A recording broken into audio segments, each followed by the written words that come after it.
I'm so excited to be assembling this mini book stack kit from Bentley House Minis. The kit includes enough materials to make at least 20 books in 3 different sizes with cardstock covers. Since the instructions are very clear and provide photographs, I'll mostly be focusing on the custom details I add. I'm getting started by assembling the book pages using these laser cut pieces of mat board. To make the book pages, I'm simply using wood glue and stacking several pieces of mat board. When it comes to making miniature books, assembling the pages can often be the most tedious and time-consuming task, but this comes together very quickly. For my books, I wanted different thicknesses, so I assembled either 2, 3, 4, or even 5 pieces of mat board. Even though I made some of my books so thick, I still managed to make 27 books from this one kit. I only let these dry for a few minutes before proceeding to the next step. The laser cutter leaves dark edges on the mat board, so I'm sanding 3 sides of these blocks to make it look like white paper. The 4th unsanded side will be the spine of the book. Mat board is made from compressed pieces of paper, so this will really benefit us in terms of realism later in the project. I really love the white paper edges of the mat board, but for some more variation and to give an antique look, I'm painting some of my pages gold. I painted just one book silver with rub and buff. For an antique and aged look, I watered down some dark wax from Waverly and I'm adding it to the edges of the pages. I started with a darker mixture and added more water for subsequent books to get more variation in color and tone.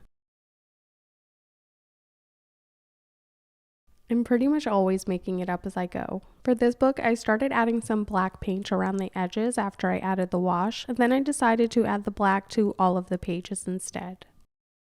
You can see how the washes, including the black painted one, dry a lot more subtle than they look when they're wet.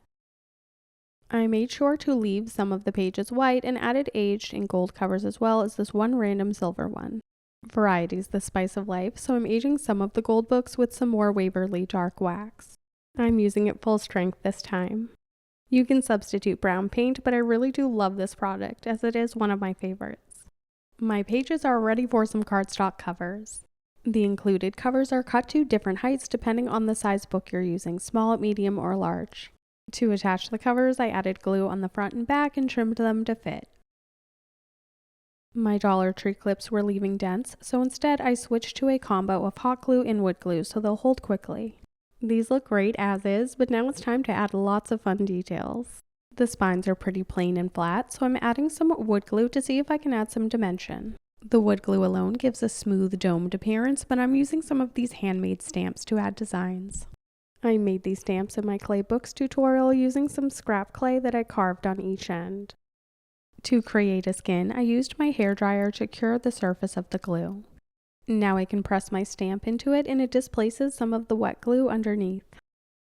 I'm using the back of my knife rather than the sharp side to add some lines.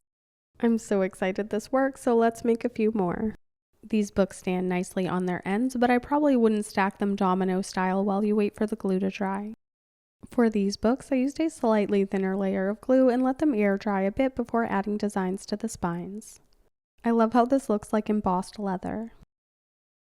I'd like to make a couple of books that look like real leather, so I'm using some crumpled up paper bag. I sealed the left side of the paper with Mod Podge so it'll look like newer leather, where the right side will have more pronounced lines.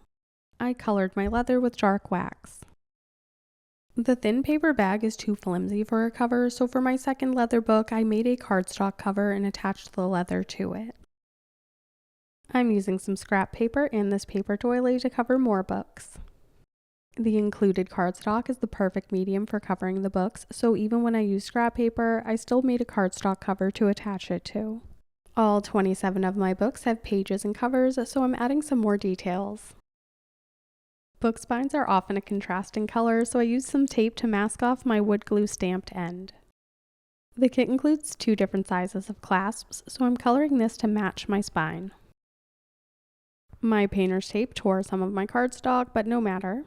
I'm still adding my clasp and moving on. Here's a cool trick I learned from Jill Castrol for making cardstock pieces look like wrought iron.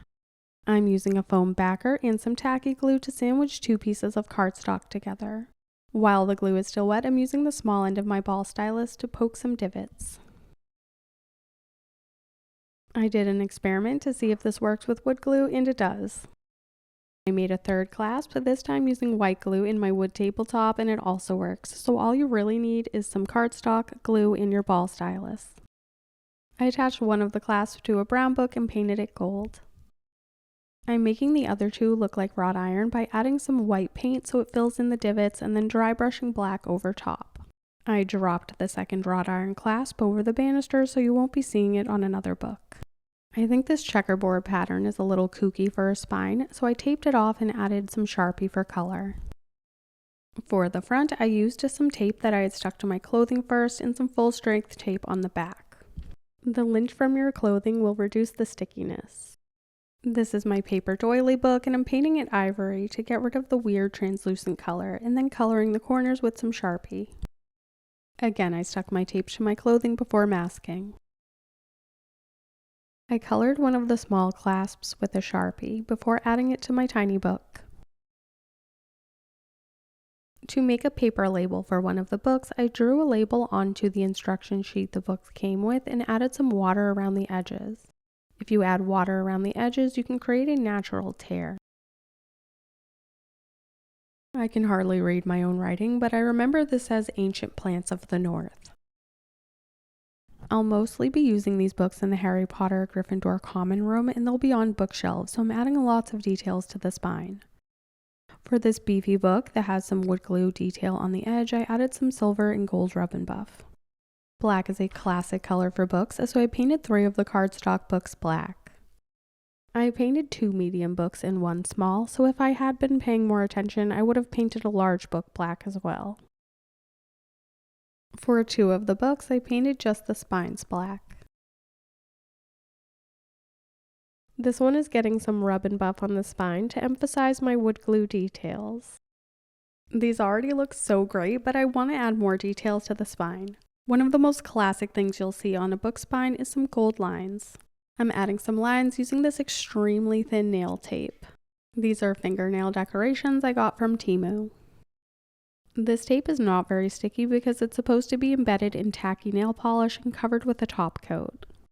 I ended up needing to apply it to a thin coat of Mod Podge and then went over top with some more Mod Podge to seal it. I accidentally had way too much Mod Podge on my brush, which was why I made those huge dabs on each of the lines before spreading it in a thin layer. No problem if you don't have nail tape, because you can also use markers. I didn't think of it until just now, but it would have been cool if I had glued some string onto the spines to create raised detail. I bought 2 kits, so I'll try that next time. The more I tried to correct and straighten these lines, the thicker they got, so I'm making them much thinner using a black Sharpie. I should have made a set of books like this. I need to protect the paper covers before the next step, so I'm using a cheap sponge brush to stipple on some Mod Podge.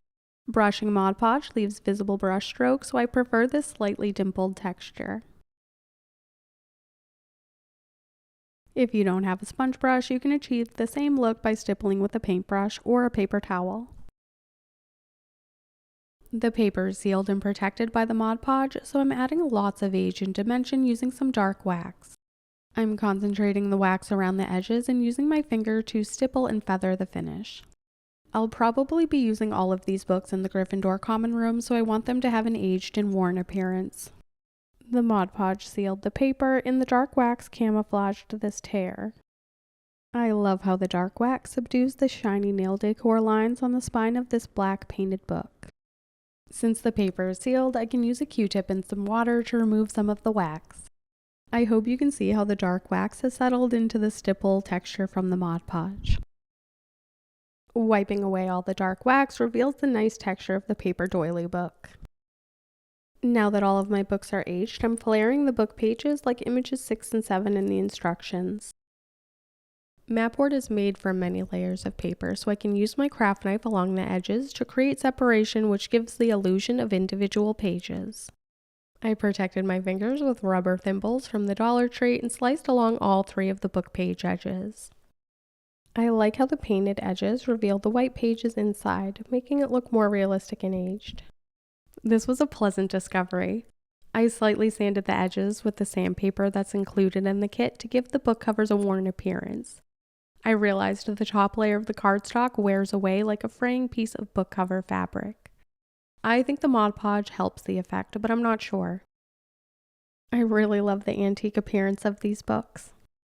To make this book look super old, I mostly sanded away the cover along the spine, and I'm using my craft knife to lift the edges. Now it looks like the book cover is barely hanging on, and perhaps the clasp is helping it stay attached. I aged the book with the wrought iron clasp slightly less. The burgundy cardstock has a great texture and looks the best when it's sanded along the edges. To make a temporary book stack, I'm using some museum wax so I can separate these later if I'd like to. I can also use the glue or the wax to make book stacks like this. This would be a fantastic first miniature kit for someone to make who's never made miniatures before, so if you have someone in your life who you want to encourage to start creating, I would grab this kit for them. I'd love to line some of these up on a popsicle stick and stick them to my fridge like floating magnet bookshelves. These were so fun to make.